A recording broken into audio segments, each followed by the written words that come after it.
December 25ஆம் தேதி Christmas இரவு. இந்த இரவு சந்தோஷத்துக்காக மட்டுமில்ல, பயத்துக்காகவும் ஒரு இரவு.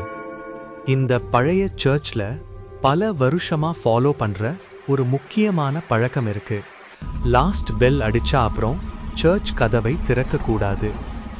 12:21 o'clock எக்ஸாக்ட் 12 மணி அடிச்சது. லாஸ்ட் பெல்லும் அடிச்சுடுச்சு. அப்போதான் சர்ச்சோட பின்னாடி கதவுல தட்டின சத்தம்.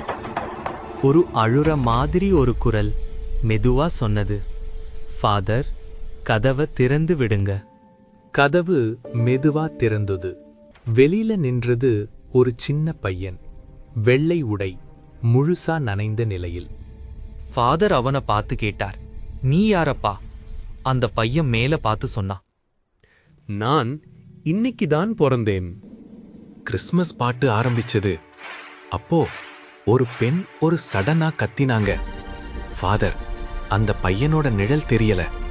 அதே நேரத்துல எல்லா கதவும் தனியா பந்தாகிடுச்சு. விளக்குகள் எல்லாம் ஒருவா அணைஞ்சிடுச்சு. அந்த பையன் சிரிச்சுக்கிட்டே சொன்னா, இந்த சர்ச்சில் நான் பல கிறிஸ்மஸை காத்திருந்தேன்.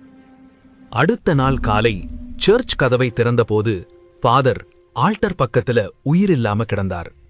ஹோலி புக்ஸ் டேபிள் கீழே இது எழுதிருந்தது, மிட்நைட் பார்ட்டிக்கு நான் உள்ளே வந்துட்டேன்.